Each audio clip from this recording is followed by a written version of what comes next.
السلام عليكم ورحمة الله وبركاته أعزائي المشاهدين، أهلا وسهلا بكم في حلقة جديدة من برنامجكم Give Me Five. قبل أي حاجة عايزين نصلي ونسلم ونزيد وبارك على أشرف خلق الله سيدنا ونبينا محمد رسول الله عليه أفضل الصلاة والسلام. كلمتين سريعا كده على ماتشين الأهلي والزمالك. كولر بيثبت ماتش عن ماتش إن هو مدرب ممتاز، بيبدأ يعلى من جيد جدا لامتياز. في ريحة من مانويل جوزيه اللي يبقى كسبان ويقول لك احنا بنستهتر واحنا ضيعنا كتير. دي حاجه كويسه جدا ان احنا مش بنبص للمكسب على قد ما بنبص للعيب اللي احنا فيه وبنحاول نحله. دي كده يعني ده بدايه الطريق الصحيح زي ما بيقولوا. بأمر الله زي ما قال الشناوي، كل البطولات اللي هيشارك فيها الاهلي بأمر الله هياخدها ان شاء الله بالمدرب ده وبالحافز بتاعه بقوته، ويبعد عننا الاصابات ويبعد عننا التحكيم القذر ويبعد عننا مؤامرات اتحاد الكوره والشغل اللي حاصل في الرياضه والاعلام اللي مالوش دعوه باللي حاصل في نادي الزمالك ودايما بيمسك قطه الاهلي بيخليها جمل، ودي اقذر حاجه. فان شاء الله خير. لعب بخطه امبارح ما كنتش اتوقع خالص ان هو هيبدا بفخري اللي هو محتاج شغل، خلينا واضحين. هو اعتمد عليه عشان السوليه وديانج مش موجودين، بس هو محتاج شغل. كان رايي ان انت تدي محمد محمود، ما اديتهوش ليه انا مش عارف، هل بسبب لياقه؟ انا رايي ان محمد محمود احسن من محمد فخري بكتير. اديله الماتش ده جربه شوفه. محمد فخري محتاج شغل كتير جدا. محمد اشرف اوفراته فيها من ريحه محمد عبد الوهاب الله يرحمه. وطبعا المفاجاه بالنسبه لنا هو بدايه كريم فؤاد، قعد بيرسيتاو قعد حسين الشحات، وبصراحه لا، كولر ابدع مع كريم فؤاد، طلع الجواهر اللي فيه. بصراحه كريم فؤاد انا من ساعه ما كان بيلعب في انبي وانا شايفه ان هو لعيب راجل لعيب قوي، بس ما كنتش اتوقع ان هيبقى بالحلاوه دي في الوينج اليمين. كولر برافو جدا، شافه ممتاز، حاجه ممتازه، حاجه يعني احييه جدا عليها ان هو ظهر كريم فؤاد.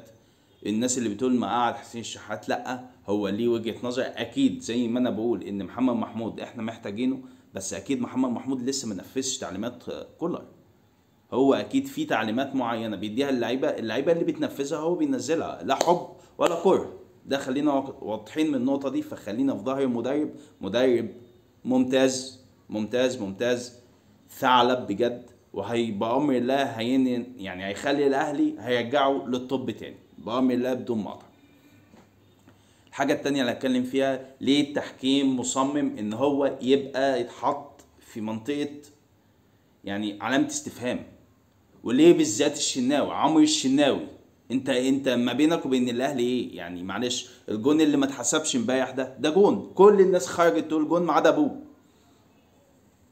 السؤال اللي انا اساله، لو كان الجون ده التاني بالنسبه لي او جون الفوز، لو انا كنت متعادل 1-1 وده جون الفوز، ليه غاوي يبقى فيه مشكله؟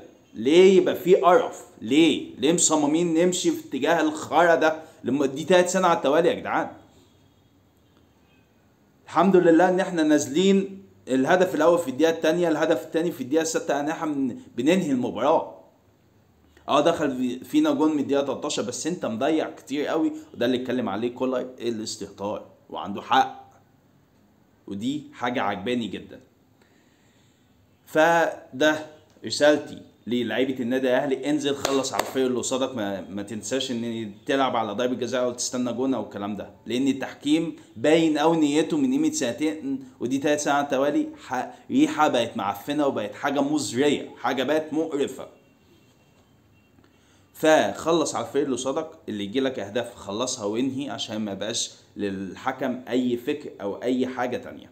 وعلى فكره في طرد، يعني في كوع خده برونو سافيو، انا مش عارف يعني امتى هتضرب او امتى الفار هيتدخل، انا ما اعرفش. هو يتدخل ضد الاهلي، لكن صالح الاهلي مفيش الكلام ده. ويا ريت صالح الاهلي بظلم بان انت بتظلم الفريق اللي قصاد الاهلي، لا، ده حق الاهلي ما بتدوش. حسبي الله ونعم الوكيل فعلا. فمبروك النادي الاهلي، واللي جاي احسن باذن الله، واللعيبه هترجع في فتره التوقف اللي هتيجي دي.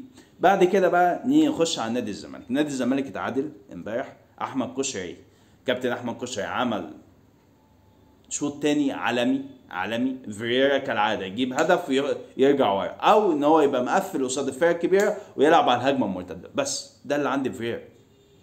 لاول مره لمده موسم يعتبر يخش في الزمالك جون من كورنر. لعيب لعيبه حلوه قوي، ادي الزناري اللي احنا بنتكلم عليه. الصفقات الجديده لسه ما ظهرتش.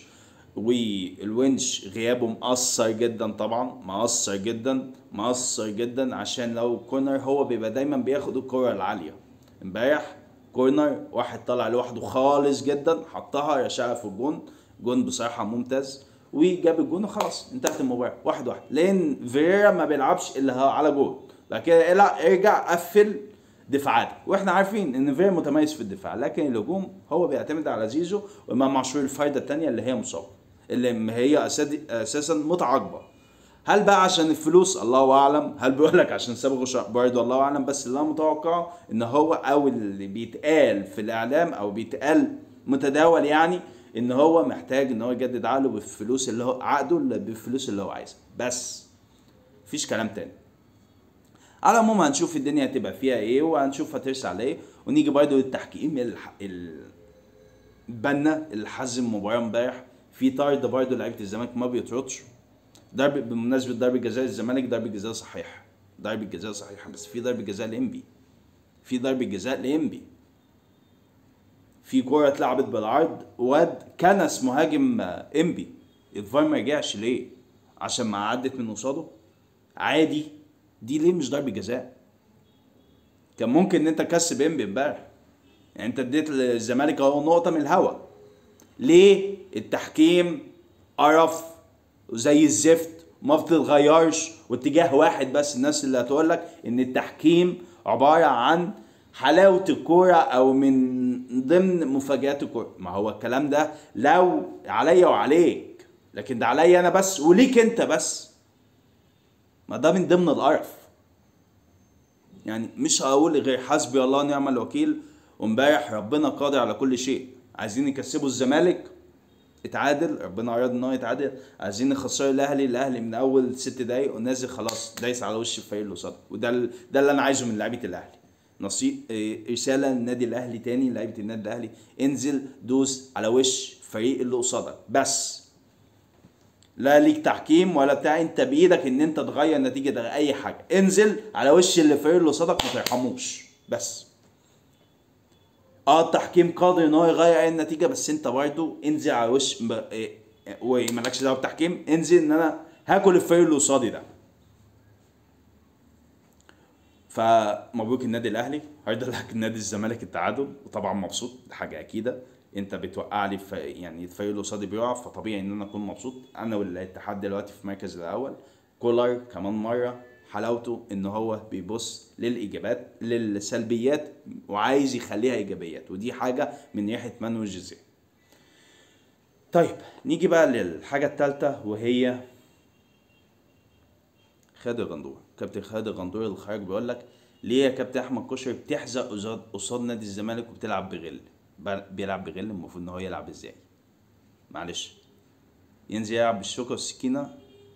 تكون مبسوط لما انت تكسبه؟ هو انت لازم كل الفرق او كل التحكيم او كل المنظومه تخدم عليك؟ متعرفش تكسب لوحدك؟ مش عارف بصراحه. يعني بصراحه يعني انا تصريح غريب جدا بصراحه. ما اعرفش يا كابتن خالد الغندور.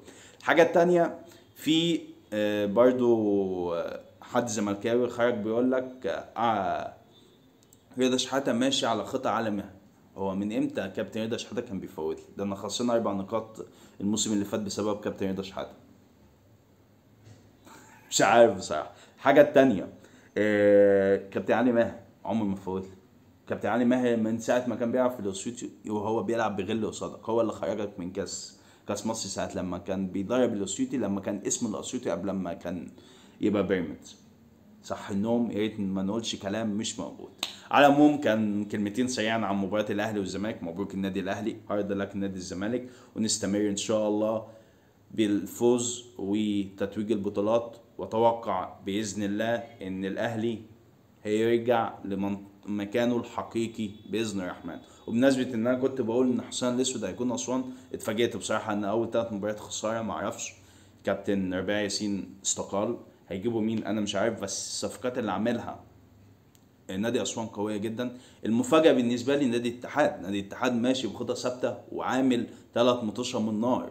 المدرب اللي ماسكهم لا مدرب فاهم كوره، والدوري هيبقى تقيل قوي السنه دي، بس التحكيم ما لعبش لعبته. كان معاكم مستر احمد اسماعيل، واستنوني في حلقات جديده من برنامجكم Give Me 5. سلام عليكم.